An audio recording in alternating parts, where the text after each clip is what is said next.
Dear friends, मैं doctor शीतल Punjabi, gynaecologist और test baby specialist. हमारे वीडियो में हमने वो देखा कि मेनोपॉज के लक्षण क्या होते हैं। जो महिलाएं मेनोपॉज या पेरामेनोपॉज के जो लक्षण मैंने आगे वीडियो में बताया उससे सफ़र कर रही है, तो उनके लिए एक गुड न्यूज़ है कि आपका जो मेंटल हेल्थ है उसको सुलझाने के साइंटिफिक रास्ते अवेलेबल है, और जिसके लिए मैं आज आपसे बात करने वाली हूँ।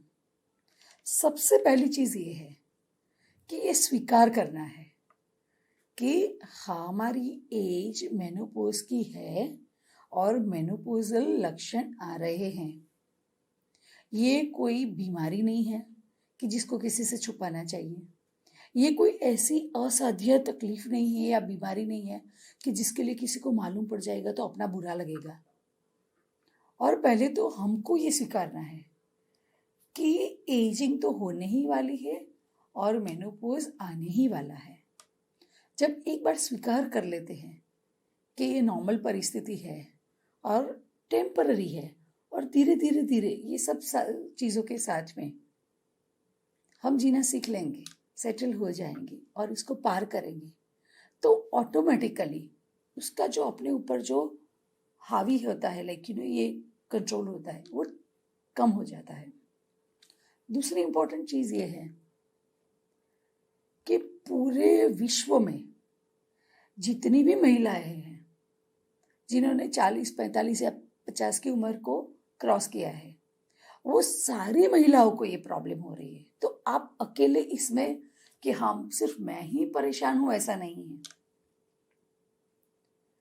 तो दूसरी चीज ये है कि आप अगर जानना चाहोगे तो ऐसे ग्रुप में अगर किसी से बात करोगे तो आपको समझ में आएगा कि किसी में ये, किसी में वो, कोई ना कोई तकलीफ तो हो ही रही है। ऐसा नहीं है कि सब लक्षण सब में हो जाए। किसी को हॉट फ्लैशेस नहीं है तो मेनोपॉज नहीं है, ऐसा नहीं है। या किसी का मूड खराब रहता है और साथ में फिर पीरियड्स इरेगुलर नहीं है तो उसको मेनोपॉज नहीं है, ऐसा नहीं है। सबको सब कुछ नहीं होता, पर कुछ ना कुछ तो सबको होता है। तो एक ग्रुप बनाइए और ग्रुप में बातें करते रहिए तो आपको थोड़ा समझ में आएगा। दूसरा एक फैक्ट ऐसा है कि अगर हमें कोई तकलीफ हो रही है तो किसी के साथ में बात करें, ऐसे ही तकलीफ का ग्रिप कम हो जाता है। तो इसमें जैसे मैंने बताया था पहले कि इस्ट्रोजन का जो हार्मोन है उसका प्रोडक्शन कम हो गया होता है और उसकी वजह से अपने इमोशंस के जितने सेंटर है ब्रेन में उसके केमिकल्स डिस्टर्ब हो गए होते हैं। तो कभी मूड खराब होता है, कभी गुस्सा आता है, कभी रोना आता है, कभी ऐसे लगता है किसी को मेरी पड़ी ही नहीं है। तो इसमें 2-3 चीज़ें करने से बहुत ही फायदा होता है। एक है care cuddle from our own family members या फ्रेंड्स। तो पहले तो फैमिली मेंबर को भी बताना होता है कि देखिए ये मेरा ये टाइम ऐसा है कि मैं ये सारी चीज़ों में से पसार हो रही हूँ, तो थोड़ा मेरे साथ सब्र रखिए, थोड़ा आप मुझे एक्सेप्ट कीजिए कि ये मुझे हो रहा है। तो जब भी चिल्लाती हूँ या जब भी मुझे कुछ तकलीफ हो रही है तो आप मुझे शांति से सुनिए। तो मेरे हिसाब से तो ये वीडियो जितनी महिलाएं देख रही है ना, उनको उनके परिवार वालों को भी दिखाना चाहिए। जब परिवार वालों को मालूम है कि ये खुद नहीं कर रही है, जैसे ही फ्रैक्चर होता है और फ्रैक्चर में केयर करना पड़ता है, तो ये भी शरीर के अंदरूनी मामला है और जिसकी वजह से महिला ऐसे बिहेवियर कर रही है। इट इज़ नॉट कि वो कुछ ड्रामा कर रही है या ऐसा। तो ऑटोमेटिकली जो महिला है उसको सफ़र कर रही है, उसके फैमिली मेंबर का उसको सपोर्ट मिलना शुरू हो जाएगा। तो फैमिली मेंबर से बात कीजिए कि मेरा ये टाइम चल रहा है, फिर उनका सपोर्ट लीजिए, उनके साथ में अच्छा सा वक्त गुजारिए।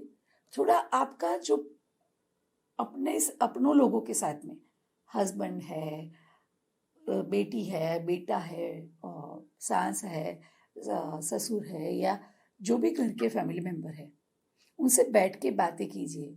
उनके साथ में आपके जीवन की जो अच्छी अच्छी पलें होती है उसको याद करें। तो ऑटोमेटिकली अंदर से वो हैप्पीनेस के केमिकल्स रिलीज होने शुरू हो जाएंगे। और उन लोगों को तो मालूम ही है, आपने बताया उन्हें कि ये मेरा टेम्पररी मेनोपॉज का फेज चल रहा है, तो वो भी आपको समझना शुरू कर देंगे।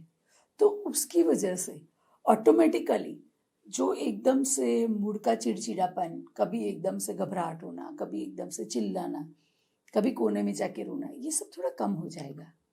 अब इसके पीछे बहुत सारे साइकियाट्रिस्ट और साइकोलॉजिस्ट ने रिसर्च किया हुआ है।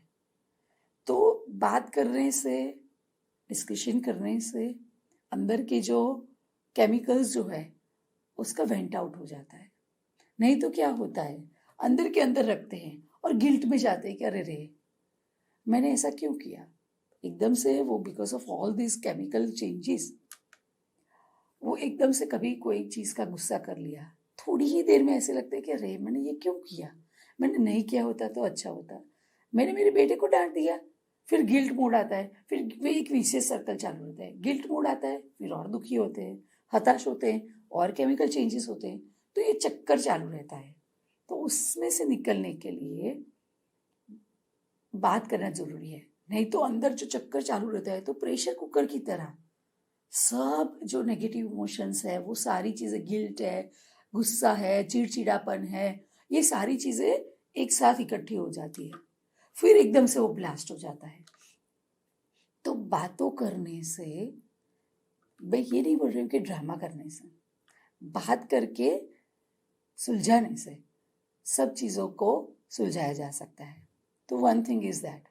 सेकंड, मेडिटेशन करने से ये सारे जो केमिकल्स होते हैं उसको अच्छे से बैलेंस किया जाता है। और मेडिटेशन में भी अगर ग्रुप मेडिटेशन करते हैं, बहुत सारी महिलाएं जो ये एज ग्रुप की है और वो भी परेशान हो रही है, वो सब साथ मिलके एक दूसरे को समझ के मेडिटेशन करते हैं तो उसका ज़्यादा बेनिफिट होता है। तो प्रिवेंशन जो होता है, परिस्थिति का सामना कैसे करें, तो उसके लिए देयर आर प्रिवेंटिव मेजर्स। तो एक है प्राइमरी प्रिवेंशन, जिसमें अवेयरनेस होना चाहिए, जो ये वीडियो के माध्यम से मैं आपको अवेयर करूंगी। और दूसरा सेकेंडरी प्रिवेंशन, कि कोई भी प्रॉब्लम आती है उसके पहले ही उसका निदान और सारवार करें। तो निदान के लिए आप किसी भी अच्छे गायनेकोलॉजिस्ट को मिल लीजिए। ज़रूरत पड़े तो हमारी वीडियो के माध्यम से हम तो आपसे बात कर ही रहे हैं और हम आपसे शेयर भी करेंगे कि आप हमसे कैसे कांटेक्ट कर सकते हैं। और by giving you the right advises, right from the diet to Ayurvedic औषधियाँ जो phytoestrogen, then modern medicine science की औषधियाँ, ये सब मिला के बेस्ट से बेस्ट उपचार कैसे कर सकते हैं, उसके लिए मैं आपको ऑनगोइंगली ये वीडियो के माध्यम से जानकारी देती रहूँगी। तो आप और आपके जितने भी महिलाएं सहेलियाँ हैं जिनकी उम्र 40 से 50 है और ये डिफरेंट लक्षणों से परेशान हो रही है, उन सबसे ये वीडियो को शेयर करें ताकि वो सब भी अच्छे से अपना ये मेनोपॉज का जो टाइम है उसको संभाल सकें। Stay tune. Thank you.